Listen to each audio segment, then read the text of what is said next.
Assalamualaikum warahmatullahi wabarakatuh. Bismillahirrahmanirrahim.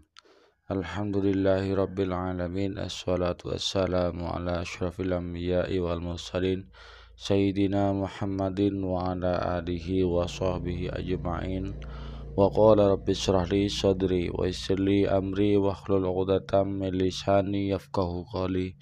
Amma ba'du, para mirsa TSTV 414 yang dirahmati oleh Allah. Di kesempatan kali ini kita jumpa lagi. Mudah-mudahan kita senantiasa mendapatkan lindungan dan rahmat dari Allah, juga mendapatkan taufik dan hidayahnya. Amin ya rabbal alamin. Bagi pemirsa yang baru menemukan channel ini, baru bergabung, jangan lupa ditekan tombol subscribe-nya, nyalakan tanda loncengnya, kemudian klik tanda jempolnya, juga tinggalkan komentar di bawah video ini. Pemirsa TSTV yang dirahmati oleh Allah, dalam beberapa hari ini beredar berita ya, mulai dari hari raya itu sampai sekarang tentang sholat Id yang tidak lazim yang dilaksanakan oleh Pondok Pesantren Az-Zaitun. Dilakukan oleh Pondok Pesantren Az-Zaitun ya, dengan sangat berbeda dengan pada sholat Id kaum muslimin pada umumnya. Muslimat ada di baris depan, kemudian sopnya renggang-renggang, kemudian kalau diperhatikan ada salah satu non muslim kayaknya di tengah itu yang duduk di kursi. Ini kalau ditinjau dari segi fikih ya, ini sudah jauh dari tuntunan Rasulullah SAW. Artinya bukan sholat Id yang dicontohkan oleh baginda Rasulullah SAW. Karena dalam sholatnya Idnya Rasulullah tidak seperti itu. Kita ingat dulu bahwasanya Nabi pernah bersabda, "Shollu kama ra'aitumuni usolli." Sholatlah kalian sebagaimana kalian melihat aku itu sholat. Ya.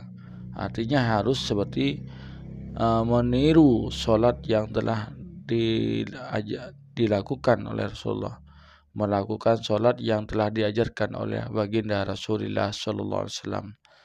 Siapa yang tahu terhadap sholatnya Rasulullah? Tentunya para sahabat dan ahlul bait yang mengetahui tentang sholatnya Rasulullah. Kemudian oleh para sahabat, oleh ahlul bait ini diajarkan kepada tabi', kepada muridnya. Kepada tabi' artinya pengikut para sahabat, murid-murid dari para sahabat ini. Setelah itu oleh tabi', pengikut para sahabat ini diajarkan lagi kepada muridnya, yaitu tabi'it tabi'in dan waman tabi'ahum ila yaumiddin bihsanin ila yaumiddin, sampailah juga kepada kita ya. Kemudian oleh ulama 4 mazhab ini, beliau itu adalah mencetuskan hukum-hukum yang di dalam agama. Yaitu beliau bukan membuat hukum baru, tapi beliau itu adalah menggali hukum yang ada di dalam Al-Quran dan As-Sunnah. Sementara dalam sholat Id ini, kalau diperhatikan ya, menyelisihi apa yang telah dicontohkan Rasulullah dan para sahabat juga tabi'in ya. Dan sholat itu kan anjurannya harus renggat sofnya, tidak renggang, sehingga Nabi menyabdakan untuk merapkan barisannya. Sawu sufufakum fa inna taswiyatas sofi min tamamis sholat. Menyempurnakan, merapatkan barisan, meluruskan barisan itu merupakan sebagian dari kesempurnaan sholat itu sendiri. Terus tentang pengaturan jemaah ya, kalau dari ulama-ulama Syafi'iyah, di kitab-kitabnya para ulama Syafi'iyah itu Juga yang dicontohkan oleh Rasulullah itu adalah kaum laki-laki, kaum muslimin itu berada di depan. Ya, kaum muslimin itu ada di depan, kemudian kalau ada muslimat, ya itu, kalau ada muslimat itu di belakangnya kaum muslimin. Ya. Jadi kaum muslimat itu di belakangnya kaum muslimin dan di sebelah kiri. Itu. Yang lebih afdal itu di sebelah kiri. Kalau menyelisihi itu maka hukumnya makruh. Ya. Dan kalau dicampur, nah ini bukan makruh lagi kalau dicampur. Dicampur laki-laki perempuan tidak ada batas itu apa bedanya sholat dengan konser? Ya. Ternyata setelah Pondok Pesantren Al Zaitun ini didatangi oleh Kemenak Indramayu, ini malah ngeyel. Kalau dilihat dari tanggapannya ini ngeyel justru agak secara tidak langsung menentang, ya, mengatakan bahwasanya akan mengadakan sholat Jumat perempuan, khutbahnya perempuan. Dan ini juga melanggar lagi. Karena dalam pada zaman Rasulullah tidak ada Jumatan itu dari kalangan perempuan, itu tidak ada sama sekali, ya. Jadi yang wajib Jumatan itu adalah laki-laki bukan perempuan. Jikalau perempuan itu mau sholat Jumat maka mengikuti sholat Jumatnya laki-laki. Itu tidak perlu mengadakan sholat Jumat sendiri, imam sendiri, khutib sendiri. Itu tidak ada, ya. Tidak dicontohkan. Ulama dalam kitab-kitabnya ulama itu tidak ada, sedang sejarahnya itu pun tidak ada. Ya. Kemudian pemirsa TSTV yang dirahmati oleh Allah, beredar kabar bahwasanya Al Zaitun ini tidak bermazhab. Ini lagi lebih masalah lagi ini. Kita tentunya dalam beribadah itu, ya. Karena kita itu tidak seperti imam 4 mazhab itu, ya. Jangankan seperti imam 4 mazhab, dengan imam para ashab itu para murid-muridnya Imam Syafi'i itu kita tidak sebanding, ya, jauh dalam segi kedekatan kita kepada Allah, jauh keilmuan kita, pengetahuan kita, hafalan hadis kita, kemudian pemahaman kita Al-Quran dan Sunnah itu sudah jauh. Maka oleh dari itu, menurut kalau hafalan hadisnya bisa dihitung jari, ya, jangan sok-sokan bikin mazhab sendiri, jangan sok-sokan menggali hukum sendiri, ya.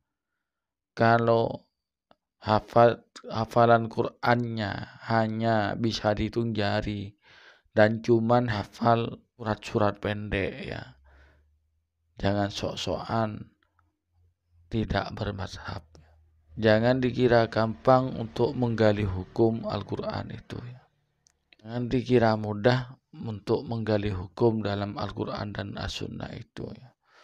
Ulama 4 mazhab itu tidak sembarangan, ya.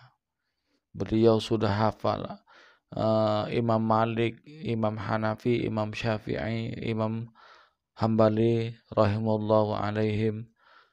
Beliau itu hafalannya itu Qur'annya hafal ribuan hadis, menguasai ilmu tafsir, menguasai ilmu mantik dan balaghahnya, bahasa Arabnya fasih, ibadahnya rajin, ya. Kedekatannya dengan Allah tak diragukan lagi, ya. Ya, kalau orang zaman sekarang mau mendirikan mazhab sendiri, ya mimpi lah gitu. Dan saya yakin pendapat hukum yang akan digali akan dihasilkan itu adalah hukum yang asal-asalan dan hukum ngawur. Hukumnya akan ngawur. Karena nanti hasil produk dari hukumnya itu pasti ada campur tangan iblis, campur tangan setan, didasari oleh hawa nafsu. Ya karena keilmuannya belum waktunya. Ya kalau masih suka nonton suka sama maksiat, jangan sok-sokan bikin mazhab sendiri, jangan sok-sokan menggali hukum, mengistimbat hukum sendiri. Banyak sudah ulama-ulama, kita itu sudah tinggal pakai ya. Mau pilih dari salah satu 4 mazhab itu. Apakah tidak boleh bikin menggali hukum sendiri? Silakan. Cuman apakah mampu syaratnya itu ya? Apakah mampu? Sudah berapa ribu hadis yang dihafal? Apakah bisa memahami Al-Qur'an dengan baik ya? Nah, sekarang ya kita harus paham ilmu nahwu shorof, mantik balaghahnya. Dalam mantik balaghah ada ma'ani dan bayan, ada ilmu hadisnya sudah seberapa paham ya. Yaitu tadi kalau cuman hafalan hadisnya masih bisa dihitung jari ya. Ya jangan sok-sokan sudah ya. Kita ikuti yang sudah ada ya. Pilih dari 4 mazhab mazhabnya Imam Maliki, Imam Hanafi, Imam Syafi'i, Imam Hambali. Silahkan ikuti 4 mazhab itu ya. Beliau itu sangat kompeten dalam bidang ini. Ya. Bagi kita meskipun sudah mondok kemana-mana, sekolah ke Al-Azhar, ilmunya masih belum nututi dengan ilmunya dari Imam 4 mazhab itu. Belum jauh masih ya. Jangan merasa pintar. Kita ikuti yang aja sudah, ikuti ulama ya. Itu lebih selamat daripada sok-sokan bikin hukum nantinya akan hanya bikin umat Islam bingung. Jangan jangan seperti Wahabi lah ya. Ya enggak tahu kalau memang arahnya ke sana, saya enggak kurang tahu. Ya kalau enggak mau sama mazhab itu kan Wahabi itu ya. Sok pinter, sok ngerti agama, ya, sok paham Al-Quran hadis. Padahal hafalan hadisnya hanya bisa dihitung jari. Ya. Pemirsa TV yang dirahmati oleh Allah, marilah kita mengikuti ulama, ya. Karena ulama sudah kompeten ya. Tinggal pilih dari 4 mazhab itu, kitab-kitab beliau itu sudah bertebaran di mana-mana. Ya. Beribadah itu kepada Allah, menghambakan diri kepada Allah bukan buat sensasi. Ya. Sholat itu termasuk tujuannya bukan buat sensasi, tapi semata-mata mengharapkan ridho dan rahmat dari Allah Subhanahu wa Ta'ala. Mungkin hanya ini tanggapan dari saya tentang sholat Id yang tidak lazim yang dilakukan oleh Pondok Pesantren Al Zaitun. Kurang lebihnya mohon maaf. Assalamualaikum warahmatullahi wabarakatuh.